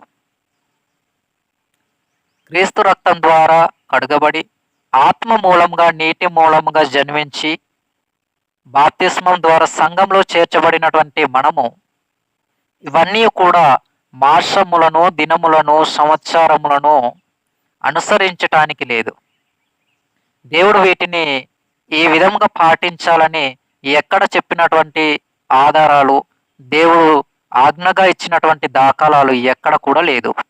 కాబట్టి వీటి విషయమై మనము చాలా జాగ్రత్త కలిగి ఆలోచించవలసినదిగా ఈ వీడియో ద్వారా వింటున్నటువంటి ప్రతి ఒక్కరికి కూడా మీకు నేను చాలా స్పష్టంగా తెలియపరిచే సమాచారం ఏమిటనంటే, క్రైస్తవ జీవితాన్ని కలిగినటువంటి మనము వీటిని అనుసరించడానికి లేదు, వీటి ప్రకారంగా మనము పాటించటానికి లేదు. కాబట్టి మనం ఆలోచన చేయగలిగితే ఒక ఎగ్జాంపుల్ మనం చూద్దాం. గ్రంథంలో ఉన్నటువంటి ఎగ్జాంపులే రెండవ దినవృత్తాంతాలు గ్రంథంలో మనము చాలా ప్రాముఖ్యమైనటువంటి విషయాన్ని ఒక మాట చూద్దాం. రెండవ దినవృత్తాంతాలు గ్రంథము 33వ అధ్యాయము 1 నుండి 6 వచనాలు ఒకసారి చూడగలిగితే, ఎగ్జాంపుల్గా మీరు ఈ మాటను రాసుకోండి. అలా చేసినటువంటి సందర్భాలు ఎలా ఉంటాయో ఒక సందర్భాన్ని చూద్దాం. ఎగ్జాంపుల్గా ఈ మాట, దినవృత్తాంతములు 2వ గ్రంథము 33వ అధ్యాయము 1 వచనం నుండి 6 వచనాలు చూద్దాం. దినవృత్తాంతములు 2వ గ్రంథము 33వ అధ్యాయము 1 వచనం నుండి 6 వచనాలు చదువుదాం. మనస్సే ఏలన ఆరంభించినప్పుడు 12 ఏండ్ల వాడై యెరూషలేములో 55 సంవత్సరములు ఏలెను. అతడు ఇశ్రాయేలీయుల ఎదుట నుండి యెహోవా వెళ్ళగొట్టిన అన్యజనులు చేసిన హేయక్రియలను అనుసరించి యెహోవా దృష్టికి చెడు నడత నడిచెను. అతడు తన తండ్రి అయిన హిజ్కియా పడగొట్టిన ఉన్నత స్థలములను తిరిగి కట్టించి బయలు దేవతకు బలిపీఠములను నిలిపి దేవత స్తంభములను చేయించి ఆకాశ నక్షత్రములన్నిటినీ పూజించి కొలిసెను. మరియు నా నామము ఎన్నటెన్నటికి ఉండునని యెరూషలేమునందు ఏ స్థలమును గూర్చి యెహోవా సెలవిచ్చెనో అక్కడనున్న యెహోవా మందిరమందు అతడు బలిపీఠములను కట్టించెను. మరియు యెహోవా మందిరపు 2 ఆవరణములలో అతడు ఆకాశ నక్షత్ర సమూహములకు బలిపీఠములను కట్టించెను. బెన్ హిన్నోము లోయ యందును అతడు తన కుమారులను అగ్నిలో నుండి దాటించి ముహూర్తములను విచారించుచు మంత్రములను చిల్లంగితనమును వాడుక చేయు కన్న పిశాసములతోనూ చోదెగాండ్లతోనూ సాంగత్యము చేయుచు యెహోవా దృష్టికి బహుగా చెడు నడత నడుచుచు ఆయనకు కోపము పుట్టించెను. ఇక్కడ ఏమర్థమవుతుంది మనకు గమనించాలి. ఎంతటి భయంకరమైనటువంటి సంఘటన! యెహోవా ఇక్కడ నా మందిరము నిరంతరం ఉంటుందని చెప్పిన ఆ సందర్భంలోనే బెన్ హిన్నోము పూజలు, దేవత స్తంభాలను పడగొట్టించిన వాటిని మరలా అక్కడే నిర్మించటం, నక్షత్రాలకు నమస్కరించటం, నక్షత్రాలకు పూజించటం, గ్రహాలను చూడటం, ఇవన్నీ చూస్తుంటే మనకు ఏమర్థమవుతుంది? ఇవన్నీ చదువుతుంటే మనకు ఏమర్థమవుతుంది? గ్రంథంలో చెప్పబడినటువంటి అనేక విషయాలలో చాలా చాలా ప్రాముఖ్యమైనటువంటి విషయాలను ఈ సమయంలో మనం చూస్తూ ఉన్నాం. ఈ సమయంలో మనం ఆలోచన చేస్తూ ఉన్నాం. గ్రంథంలో 1 కాదు 2 కాదు అనేకమైనటువంటి విషయాలున్నాయి. అనేకమైనటువంటి విషయాలున్నాయి. కీర్తనాల గ్రంథం మరొక మాట చూద్దాం. కీర్తనాల గ్రంథం 106వ అధ్యాయము. కీర్తనాల గ్రంథము 106వ అధ్యాయము. కీర్తనాల గ్రంథము 106వ అధ్యాయము ప్రాముఖ్యమైనటువంటి సంఘటనను ఇక్కడ మనము ఆలోచన చేయగలిగితే, కీర్తనాల గ్రంథము 106వ అధ్యాయము. కీర్తనాల గ్రంథము 106వ అధ్యాయము మనం ఒక మాటను చూడగలిగితే ఇక్కడ ఏమంటున్నాడనంటే, ఒకసారి 106వ అధ్యాయము, కీర్తనాల గ్రంథము 106వ అధ్యాయము, కీర్తనాల గ్రంథము 106వ అధ్యాయము 35వ వచనాన్ని మనం ఒకసారి చూద్దాం. కీర్తనాల గ్రంథము 106వ అధ్యాయము 35వ వచనం, అన్యజనులతో సహవాసం చేసి వారి క్రియలు నేర్చుకొనిరి. 36వ వచనం, వారి విగ్రహములతో పూజ చేసిరి, అవి వారికి ఉరి ఆయెను. మరియు వారు తమ కుమారులను తమ కుమార్తెలను దయ్యములకు బలిగా అర్పించిరి. ఈ మాటలు మనకేం చెలవిస్తున్నాయి? 35, 36 వచనాలు. అన్యజనులతో సహవాసం చేసి వారి క్రియలు నేర్చుకొనిరి. అన్యజనులతో సహవాసం చేస్తే అన్యజనులు చేస్తున్నటువంటి క్రియలు నేర్చుకునేటటువంటి అవకాశం ఉందా లేదా? ఉంది. ఫర్ ఎగ్జాంపుల్ మనకు అర్థం కావటానికి, ఒక వ్యక్తి బాగా దొంగతనం చేయటానికి నేర్పరితనమును కలిగి ఉండి, బాగా పాండిత్యము కలిగి ఉండి, పాండిత్యం అనే పదం ప్రయోగాన్ని నేను ఎందుకు చేశానంటే, బాగా అలవాటు పడి ఉన్నటువంటి ఒక దొంగతనం చేసేటటువంటి వ్యక్తి, ఆ వ్యక్తి ఎక్కడ ఎలా దొంగతనాన్ని చేయాలో బాగా కలిగి ఉంటాడు. ఆ వ్యక్తితో మరొక వ్యక్తి దొంగతనం చేయటానికి స్నేహం చేయగలిగితే, మొదటి వ్యక్తి దొంగతనం చేయటానికి ఎంతటి ఆలోచన మేర కలిగి ఉంటాడో, అతనితో స్నేహం చేసినటువంటి వ్యక్తి కూడా ఆ దొంగతనం చేయటానికి ఇతను కూడా చాలా సింపుల్‌గా అతనితో కలిసి నేర్చుకునేటటువంటి అవకాశం ఉంది. ఇది ఒక ఎగ్జాంపుల్. ఇప్పుడు ఆత్మీయ కోణంలో మనం ఆలోచన చేస్తే ఒక సందర్భాన్ని ఆలోచిద్దాం. వాక్యము బాగా నేర్చుకున్నటువంటి వ్యక్తితో, వాక్యము చెప్పగలుగుతున్నటువంటి వ్యక్తితో, ఆత్మల రక్షణార్థమై ప్రయాసపడుతూ బ్రతుకుతున్నటువంటి వ్యక్తితో ఒక వ్యక్తి సహవాసాన్ని చేయగలిగితే, ఒక వ్యక్తి స్నేహాన్ని చేయగలిగితే, ఆ వ్యక్తి ఏం నేర్చుకుంటాడు అనంటే వాక్యాన్ని చెప్పటం నేర్చుకుంటాడు, వాక్య ప్రకారం బ్రతకటం నేర్చుకుంటాడు, వాక్య ప్రకారం తన జీవితాన్ని దేవుని కోసం ఉన్నతంగా బ్రతికేటటువంటి రీతిలో తన బ్రతుకును అతను తీర్చుకోగలిగే రీతిగా నేర్చుకుంటాడు.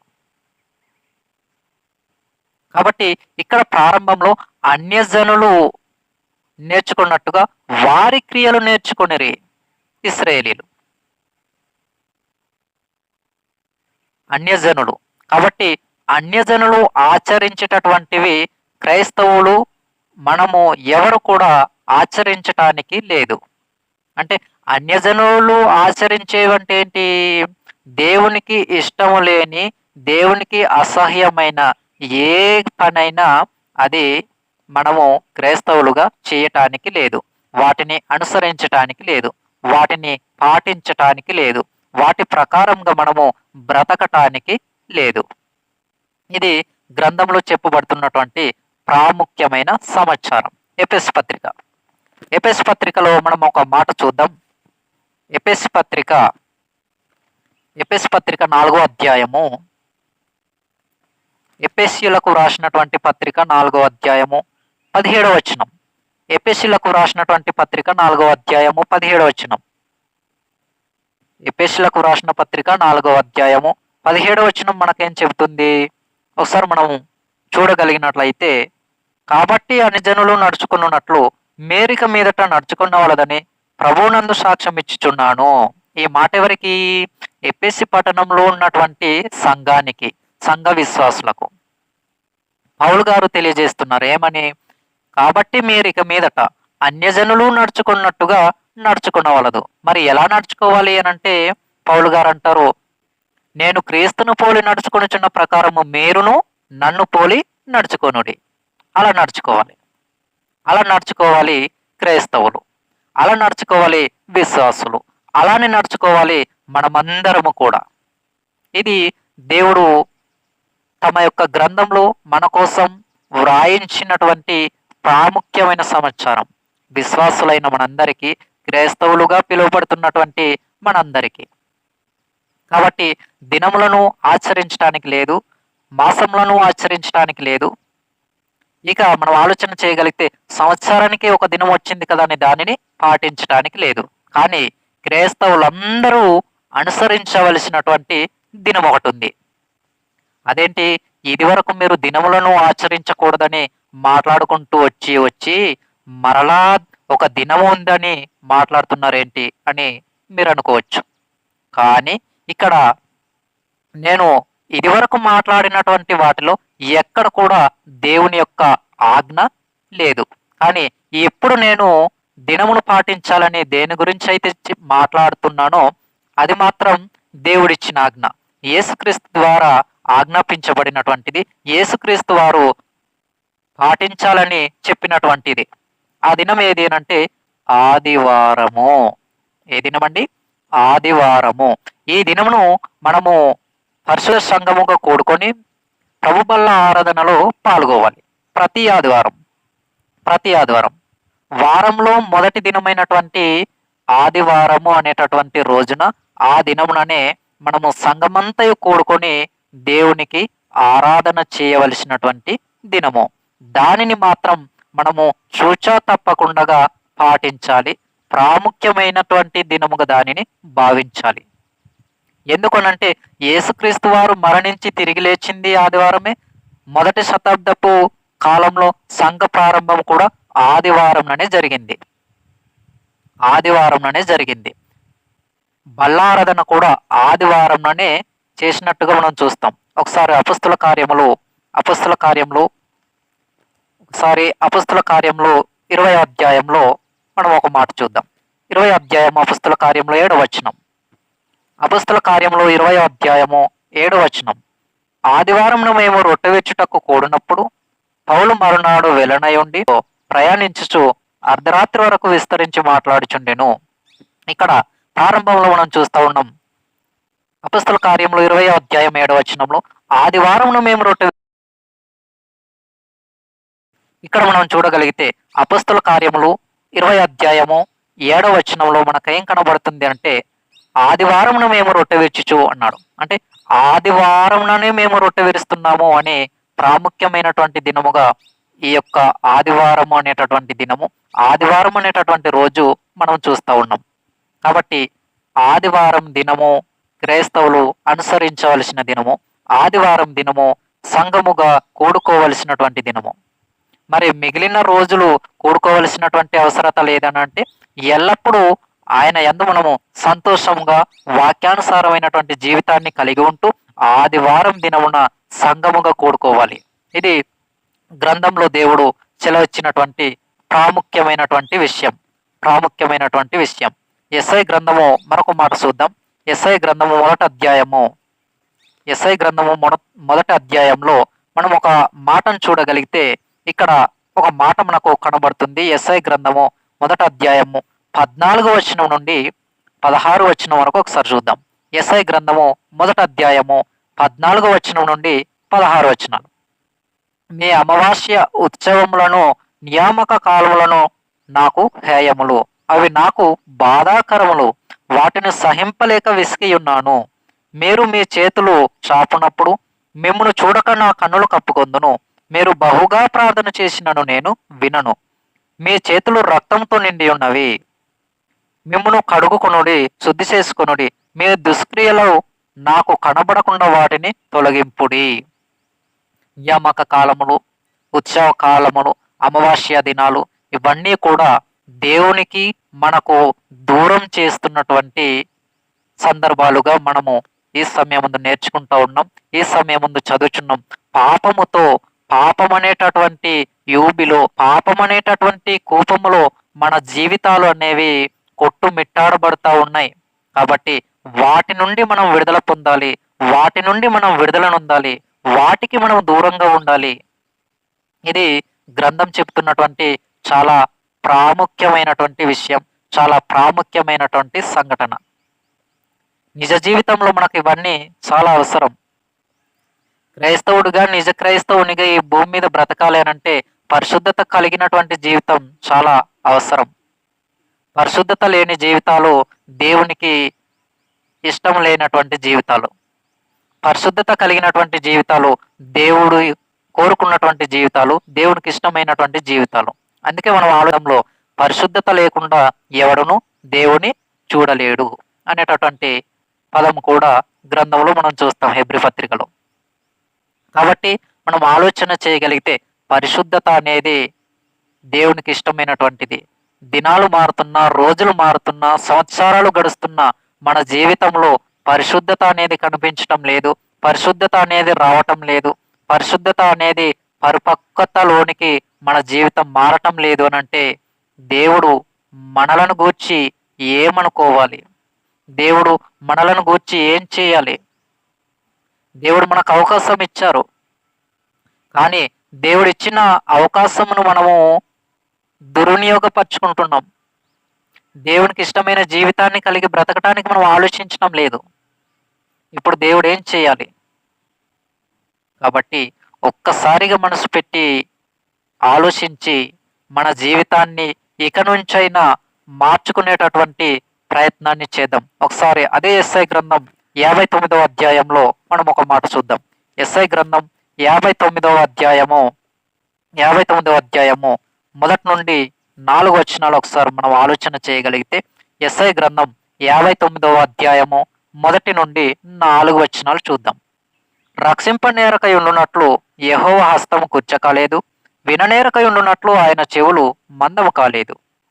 మీ దోషములు మీకును మీ దేవునికిని అడ్డముగా వచ్చెను, మీ పాపములు ఆయన ముఖమును మీకు మరుగుపచ్చెను గనుక ఆయన ఆలకింపకున్నాడు. మీ చేతులు రక్తం చేతను, మీ వ్రేళ్లు దోషము చేతను అపవిత్రపరచబడి ఉన్నవి. మీ పెదవులు అబద్ధములాడుచున్నవి. మీ నాలుక కీడును బట్టి మాటలాడుచున్నది.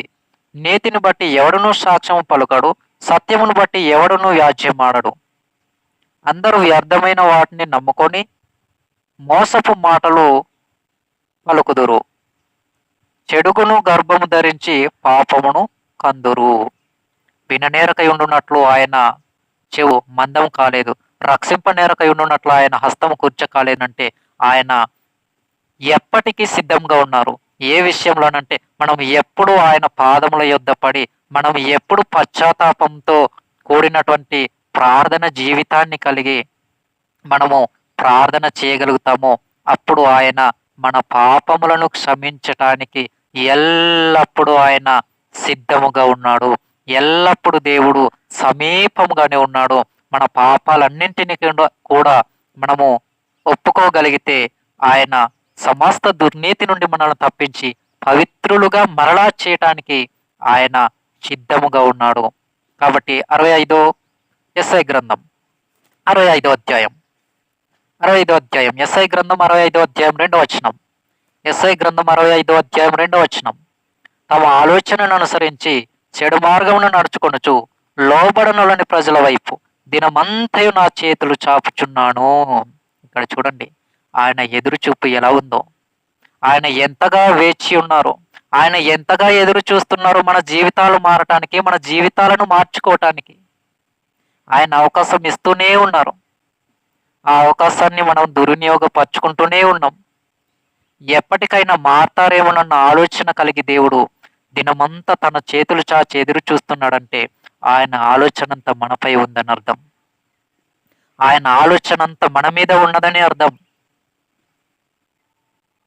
కాబట్టి మనం ఆలోచన చేయాలి. సామెతల గ్రంథంలో ఒక మాట చూద్దాం. సామెతల గ్రంథంలో మనం ఒక మాటను చూడగలిగితే, సామెతల గ్రంథము 28వ అధ్యాయము 13వ వచనం. సామెతల గ్రంథము 28వ అధ్యాయం 13వ వచనం.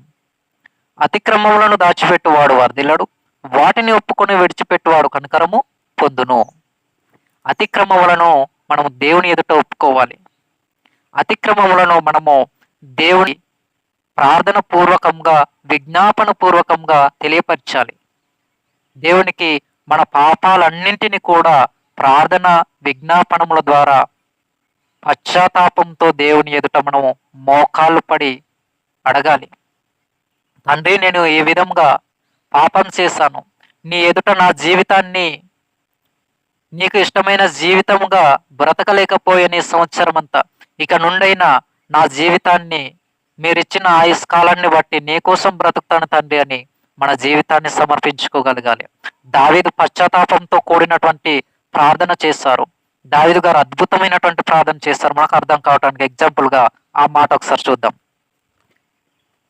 దావీదు గారు చేసినటువంటి దాంట్లో కీర్తనల గ్రంథం 51వ అధ్యాయము, కీర్తనల గ్రంథం 51వ అధ్యాయంలో మనం చూడగలిగితే,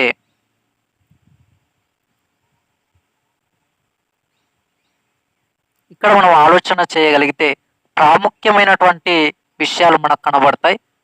కీర్తనల గ్రంథం 51వ అధ్యాయము 7వ వచనం.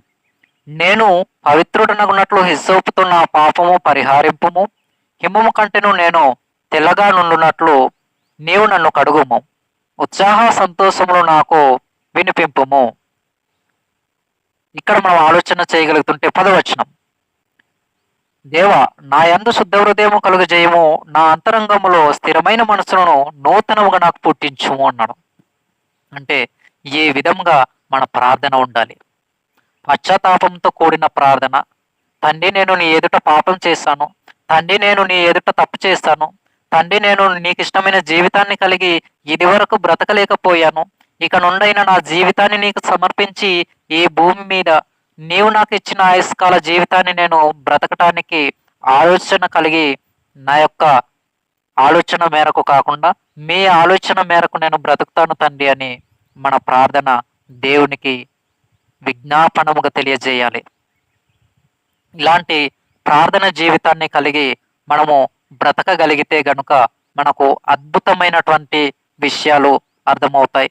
అద్భుతమైనటువంటి విషయాలు మనము దేవునిలో ఎదగటానికి, దేవునిలో బ్రతకటానికి ప్రాముఖ్యమైనటువంటివిగా ఉంటాయి. కాబట్టి దేవుడు హెచ్చరించినటువంటి మాటలు, దేవుడు తెలియపరిచినటువంటి విషయాలు అనేకమైనటువంటివిగా ఉన్నాయి. కొన్ని నిమిషాలలో మనము ఈ యొక్క సందేశాన్ని ముగించుకుందాం. కాబట్టి కొన్ని నిమిషాలు ఓపికతో ఈ మాటలు వినగలిగితే ప్రాముఖ్యమైనటువంటి విషయాలు, మరికొన్ని విషయాలను మనం ఆలోచన చేసి సందేశాన్ని ముగించుకునే ప్రయత్నాన్ని చేద్దాం. కొన్ని నిమిషాల పాటుగా ఓపిక పట్టి వినవలసినదిగా మీ అందరిని కూడా నేను ఆశిస్తూ ఉన్నాను, కోరుతా ఉన్నాను. ఇప్పుడు మనం ఆలోచించగలిగితే మరి మన ఆనందం ఎప్పుడు? 2026 జనవరి 1వ తేదీ అని అంటే సంవత్సరానికి ఒక రోజు మాత్రమే వస్తుంది. జనవరి 1వ తేదీ అనేది ప్రతి సంవత్సరం మొదటి రోజున వస్తుంది. కానీ దేవుడు ఎప్పుడు ఆనందించమన్నాడు? సంవత్సరానికి ఒకసారా, నెలకు ఒకసారా అని అంటే ఎల్లప్పుడూ ఆనందించమన్నాడు. ఎల్లప్పుడూ ఆనందించమన్నాడు. ఫిలిప్పీ పత్రికలో మనము కొన్ని విషయాలను చూస్తూ ఆలోచన చేద్దాం. ఫిలిప్పీలకు రాసినటువంటి పత్రిక మొదటిగా 3వ అధ్యాయాన్ని చూద్దాం. ఫిలిప్పీలకు రాసినటువంటి పత్రిక 3వ అధ్యాయము మొదటి వచనం. అపోస్తులుడైన పౌలు గారు ఫిలిప్పీలకు రాసినటువంటి పత్రిక 3వ అధ్యాయము మొదటి వచనం. మెట్టుకు నా సహోదరులారా, ప్రభువునందు ఆనందించుడి. ఎవరినందు ఆనందించాలి? ప్రభువునందు ఆనందించాలి. ప్రభువునందు ఆనందించాలి. మెట్టుకు నా సహోదరులారా, ప్రభువునందు ఆనందించుడి అన్నాడు. మరి ఎవరినందు ఆనందిస్తున్నాం? లోకమందు ఆనందిస్తున్నామా? ప్రభువునందు ఆనందిస్తున్నామా? మనం ఏదో సంపాదించుకున్నామని ఆలోచిస్తున్నామా? వాటి విషయమై మనము సంతోషపడుతున్నామా? ఆనాడు ధనవంతుడు సంతోషించినట్టుగా తినుము, త్రాగుము, సుఖించుము, సంతోషించుమని తన మనసులో తాను అనుకుంటున్నాడు. తాను నేను చనిపోతానన్న విషయాన్ని మర్చిపోయాడు. వెర్రివాడ, ఈ రాత్రి నీ ప్రాణమును అడుగుచున్నారు, నీవు సిద్ధపరిచినవి ఎవని వగును అంటాడు. కనీస జ్ఞానంతో ఆలోచించాలండి ఈ విషయాలన్నీ. సంతోషించటం అంటే కేవలం సంవత్సరానికి ఒకసారి సంతోషించటం, లేదా సంతోషించటం అంటే ఏదో పండుగ వచ్చింది కదా అని, క్రిస్మస్ వచ్చిందని క్రిస్మస్ రోజున సంతోషించటం, సంవత్సరానికి ఒకసారిగా ఆనందించటం, నెలకు ఒకసారిగా ఆనందించటం, ఇవి కాదండి. ఇవి కాదు. సంతోషము, ఆనందము అని అంటే ఎల్లప్పుడూ ప్రభువునందు ఉండాలి.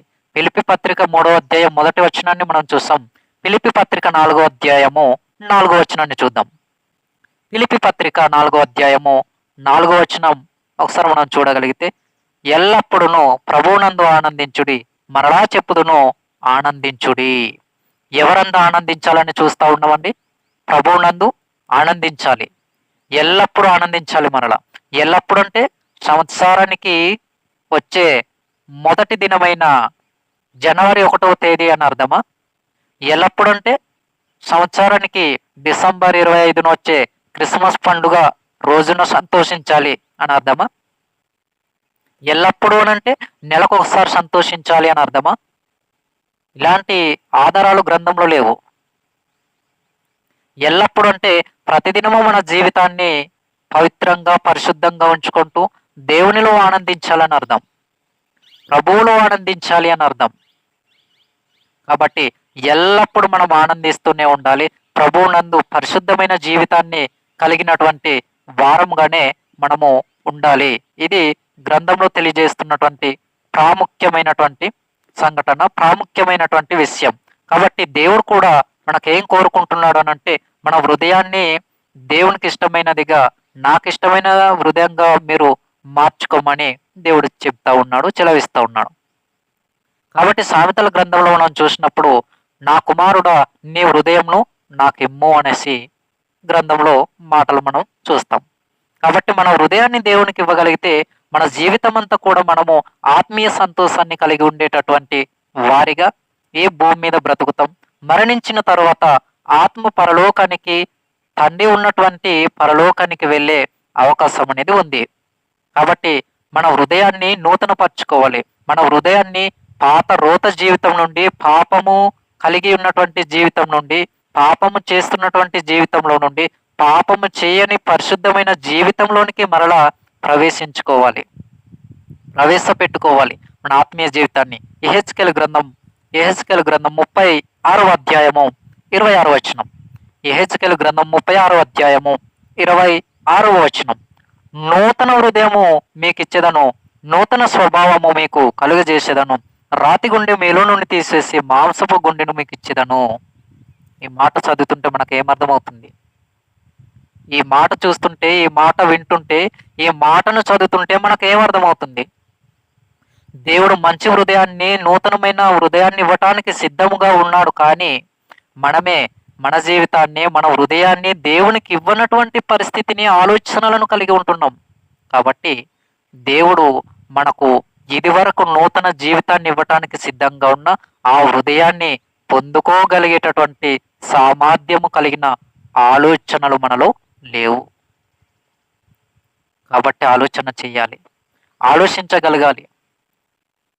మానవుడు అభిప్రాయాన్ని మార్చుకోవటమే కదా దేవునికి ఇష్టం, మార్పు నొందటమే కదా దేవునికి ఇష్టం. యెహెజ్కేలు గ్రంథం 18వ అధ్యాయంలో మనం ఆ మాటలు చూస్తాం.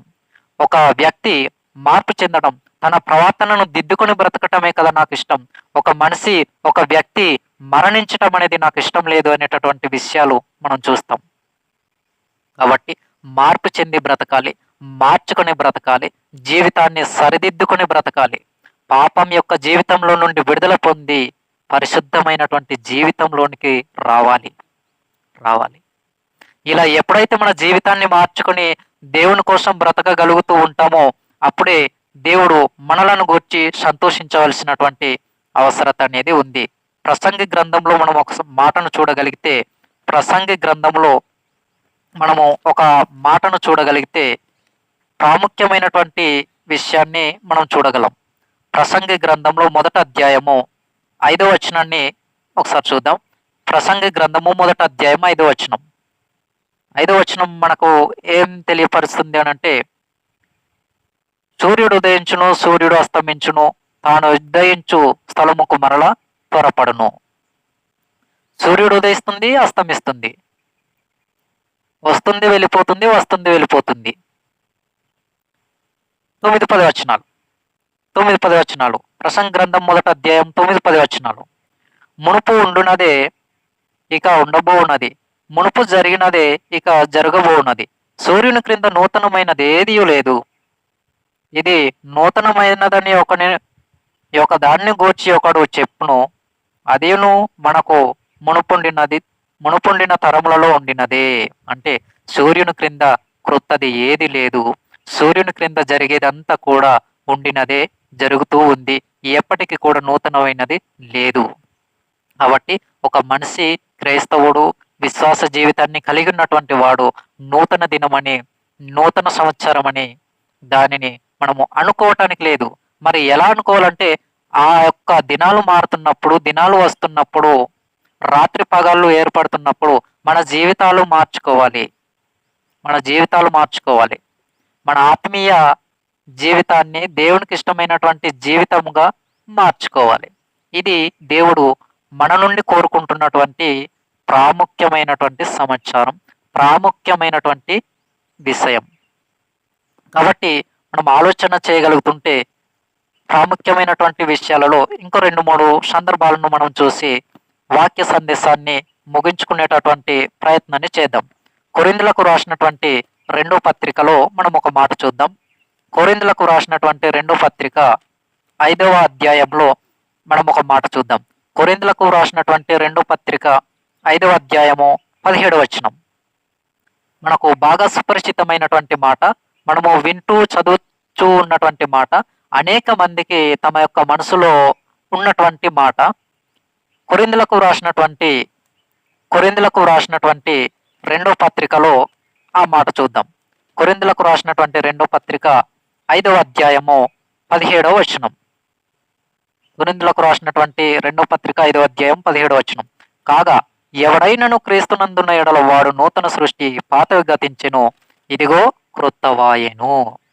ఎవడైనను క్రీస్తునందున్న ఎడల, ఎవడైనా సరే క్రీస్తునందు ఉన్నవాడు, వాడు నూతన సృష్టి, పాతవి గతిస్తాయి. వాడిలో ఉన్న పాపమంతా కూడా పోతుంది, వాడిలో పరిశుద్ధత జీవితం అనేది ఉంటుంది. కాబట్టి వాడు దేవుని దృష్టిలో ఆత్మీయ నూతన సృష్టి. ఇది గ్రంథంలో తెలియపరిచినటువంటి ప్రాముఖ్యమైన సమాచారం. పాతవి గతించెను, ఇదిగో క్రొత్తవాయెను. క్రీస్తులో ఉన్నవాని యొక్క జీవితం మాత్రమే క్రొత్తదిగా, పరిశుద్ధమైన జీవితంగా, దేవుడు కోరుకుంటున్నటువంటి జీవితంగా ఉంటుంది. ఇది మనము గమనించవలసినటువంటి ప్రాముఖ్యమైనటువంటి విషయం. కాబట్టి మనం ఆలోచన చేయగలిగితే అనేకమైనటువంటి విషయాలు ఉన్నాయి. మరొక సందర్భాన్ని చూద్దాం. ఎఫెసీయులకు వ్రాసినటువంటి పత్రిక 5వ అధ్యాయము 27వ వచనం. ఎఫెసీయులకు రాసినటువంటి పత్రిక 5వ అధ్యాయము 27వ వచనం. ఎఫెసీయులకు రాసినటువంటి పత్రిక 5వ అధ్యాయం 27వ వచనం. ఇక్కడ మనం ఏం చూస్తామంటే, అటువలే క్రీస్తు కూడా సంఘమును ప్రేమించి అది కలంకమైనను ముడత అయినను అట్టిది మరి ఏదైనను లేక పరిశుద్ధమైనదిగాను నిర్దోషమైనదిగాను మహిమగల సంఘముగాను ఆయన తన ఎదుట దానిని నిలవబెట్టుకునేవాళ్ళనని వాక్యముతో దుఃఖ స్నానం చేత దానిని పవిత్రపరిచి పరిశుద్ధపరచబడుటకై దాని కొరకు తన్ను తాను అప్పగించుకొనేను. వాక్యమనే ఉదక స్నానంతో మన జీవితాలు మార్చుకోవాలి. వాక్యమనే ఉదక స్నానము దినదినము చేయాలి. వాక్యమును ప్రతిదినము చదవాలి, ప్రతిరోజు చదవాలి. అందుకే మనము కీర్తనల గ్రంథం 1వ అధ్యాయంలో చూస్తాం. 2వ వచనంలో, మొదటి 2 వచనాలు మనం చూడగలిగితే, దుష్టుల ఆలోచన చొప్పున నడవక, పాపుల మార్గమును నిలవక, అపహాసకులు కూర్చుండు చోటను కూర్చుండక, యెహోవా ధర్మశాస్త్రమునందు దివారాత్రము దాన్ని ఏం చేయాలి? యెహోవా ధర్మశాస్త్రమునందు ఆనందించు, దివారాత్రము దానిని ధ్యానించువాడు ధన్యుడు. ఎవరందు ఆనందించాలి? వాక్యమందు ఆనందించాలి, దేవుని యందు ఆనందించాలి, ప్రభువునందు ఆనందించాలి. ఇది ఒక క్రైస్తవుడిలో ఉండవలసినటువంటి ప్రాముఖ్యమైన ఆనందకరమైనటువంటి వాతావరణ లక్షణం. కాబట్టి నువ్వు ఆలోచన చేయగలుగుతుంటే మనకేమర్థమవుతుంది? మన జీవితాన్ని ఎలా మార్చుకుంటున్నాం? మన జీవితం ఎక్కడ మారింది? ఎలా మారింది? ఆలోచన చేద్దాం. విలాప వాక్యముల్లో మనం ఒక సందర్భాన్ని చూద్దాం. విలాప వాక్యంలో కూడా మనకు ప్రాముఖ్యమైనటువంటి ఒక మాట అనేది కనబడుతుంది. విలాప వాక్యముల్లో మనం ఆ యొక్క విషయాన్ని చూద్దాం. విలాప వాక్యములు 3వ అధ్యాయము 22, 23 వచనాలు. విలాప వాక్యములు 3వ అధ్యాయము 22, 23 వచనాలు ఒకసారి చూద్దాం. విలాప వాక్యములు 3వ అధ్యాయము 22, 23 వచనాలు చూద్దాం. యెహోవా కృప గలవాడు, ఆయన వాత్సల్యత ఎడతెగక నిలుచున్నది గనుక మనము నిర్మూలము కాకుండా వారము, అందరూ అనుదినము నూతనముగా ఆయనకు వాత్సల్యత పుట్టుచున్నది. నీవు ఎంతైనా నమ్మదగిన వాడవు. దినదినము వాత్సల్యత పుట్టుచున్నది. నూతనం, దినదినము నూతనం. మన జీవితాన్ని పాపపు యొక్క జీవితంలో నుండి విడుదల పొందుకోవటానికి దేవునికి ప్రతిదినము కూడా ప్రార్థన చేయాలి. ప్రతిదినము కూడా వాక్యం చదవాలి. ప్రతిదినము పరిశుద్ధమైన జీవితాన్ని కలిగి బ్రతికేటటువంటి ఆలోచన విధానం అనేది క్రైస్తవునికి చాలా చాలా ప్రాముఖ్యమైనటువంటిది. ఇదే దేవుడు కోరుకుంటున్నటువంటి తీరి. ఇదే దేవునిలో మనము ఎదగటానికి కావలసినటువంటి ప్రాముఖ్యమైనటువంటి కోణము, ప్రాముఖ్యమైనటువంటి ప్రధానమైనటువంటి ఆధారం. ఇలా ఎప్పుడైతే మనం బ్రతకగలుగుతామో అప్పుడే దేవుడు మనలను గూర్చి సంతోషంగా ఉంటారు. మనలను బట్టి ఆయన సంతోషించే అవకాశం అనేది ఉంటుంది. కాబట్టి మనం ఆలోచన చేయగలిగితే గ్రంథం ఏ విధంగా తెలియపరుస్తుంది, గ్రంథంలో విషయాలు ఏ విధమైనటువంటి ఆలోచన విధానాన్ని మనకు నేర్పిస్తున్నాయనేది చాలా ప్రాముఖ్యంగా మనం గమనించవలసినటువంటి అవసరత మనకు ఎంతైనా ఉంది. మరొక మాట చూద్దాం. కొరింథీయులకు రాసినటువంటి రెండవ పత్రిక 15వ అధ్యాయము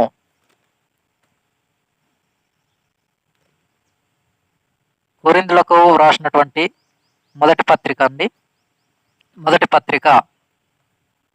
అధ్యాయము 33వ వచనంలో మనం ఆలోచన చేయగలిగితే, 33వ వచనంలో కొరింథీయులకు రాసినటువంటి మొదటి పత్రిక 15వ అధ్యాయము 33వ వచనంలో మోసపోకుడి, దుష్ట సాంగత్యము మంచి నడవడిని చెరుపును అన్నాడు.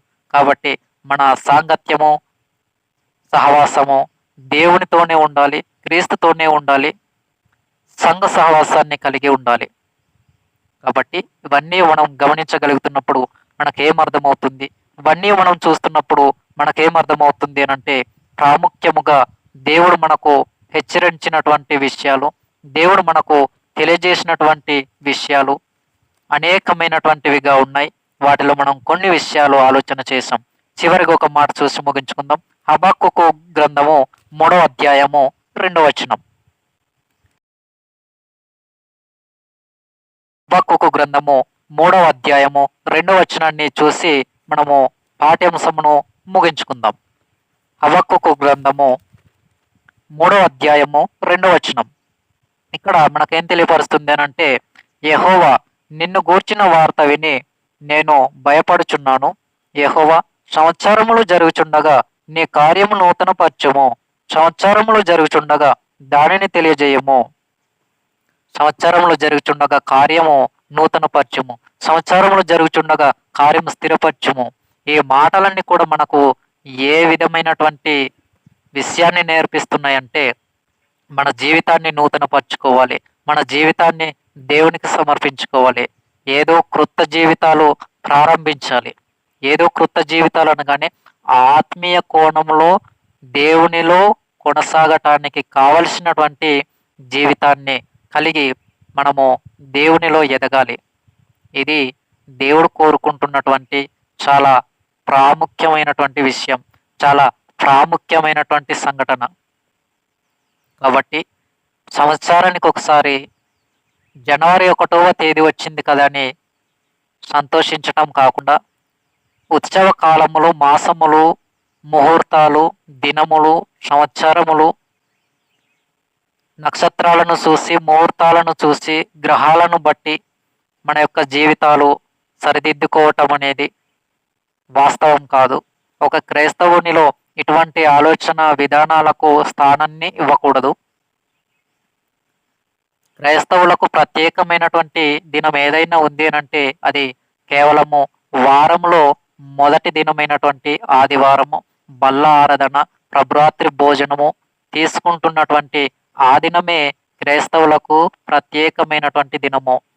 కానీ మిగిలినటువంటి దినాలన్నీ కూడా ప్రత్యేకమైనటువంటి దినాలే, కానీ ఆ దినాలలో ప్రాముఖ్యమైనటువంటి దినాలే, కానీ ఆ దినాలలో సంఘ సహవాసం అనేది కూడుకొని చేసినటువంటి దాఖలాలు ఉన్నప్పటికీ బల్లారాధన కార్యక్రమం మాత్రం ఆదివారం దినములనే కొనసాగించడానికి దేవుడు ఆజ్ఞగా దానిని ఆచరించడానికి ఇచ్చారు. కాబట్టి సంఘ సహవాసంలో బల్లారాధనలు మాత్రమే ఆదివారము ప్రత్యేకింపబడినటువంటి దినం. కాబట్టి ప్రతి ఒక్కరము కూడా ఈ నూతన సంవత్సర పాఠ్యాంశమును ప్రతి ఒక్కరూ గ్రహించి విని దీనిని మనసున పెట్టుకొని వాక్యం ఏం చెబుతుందో, లోకం ఎలా ఉందో, మన జీవితాలు ఎలా ఉన్నాయో మనకు మనంగా ఆలోచించుకుంటూ, మనకు మనంగా హెచ్చరించుకుంటూ అనేక మందికి దేవునిలో ఎదిగి దేవునిలో కొనసాగేటటువంటి వారిగా తమ తమ జీవితాలు వారు దిద్దుకునే విధంగా మన తోటి సహోదరులందరికీ కూడా తెలియపరచవలసినదిగా మిమ్మల్ని కోరుతా ఉన్నాను. నన్ను నేను హెచ్చరించుకుంటూ ఈ మాటల ద్వారా, ఈ వాక్యం ద్వారా మిమ్మునందరిని కూడా నేను హెచ్చరిస్తా ఉన్నాను. ఈ సమయంలో ముగింపు ప్రార్థన చేసుకొని సందేశమును ముగించుకుందాం. పరలోకమందున్న మా కన్న తండ్రి, మమ్మలను ఎంతగానో ప్రేమించిన మా గొప్ప దేవ, మీకు అతి వేలాది వందనములు, స్తుతి స్తోత్రములు.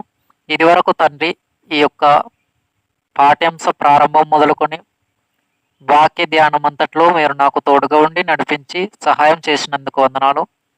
చెప్పబడిన మాటలు ప్రతి ఒక్కరి జీవితాలలో తండ్రి ఉండులాగున వారి యొక్క మనసును వారు పెట్టుకొని ఈ యొక్క హెచ్చరిక మాటలను, కనువిప్పు కలిగించే మాటలను తండ్రి వారి యొక్క ఆలోచనల మేరకు వారు పెట్టుకొని నా యొక్క జీవితాన్ని కూడా నేను సరిచేసుకుంటూ, నన్ను నేను హెచ్చరించుకుంటూ అనేక మందికి మీ యొక్క వాక్యం ద్వారా హెచ్చరిక చేస్తూ తండ్రి ఈ యొక్క 2026 సంవత్సర దినము ప్రారంభము ఇది మొదలుకొని తండ్రి నా ప్రాణం పోకడ మీ ప్రియ కుమారుడైనటువంటి క్రీస్తు అని యొక్క రెండవ రాకడ ఆలస్యమైతే అనేక విషయాలను నేర్చుకుంటూ నా ఆత్మీయ జీవితాన్ని మీకు ఇష్టమైన జీవితంగా మార్చుకొని పరిశుద్ధమైన జీవితాన్ని కలిగి బ్రతుకుతూ అనేక మందికి మీ యొక్క మాటలను అందించే కుమారునిగా నా యొక్క ఆత్మీయ జీవితాన్ని తీర్చిదిద్దామని కోరుకుంటూ క్రీస్తు నామమున ఈ చిన్ని ప్రార్థన మనవులు సమర్పించి వేడుకుంటున్నాము తండ్రి.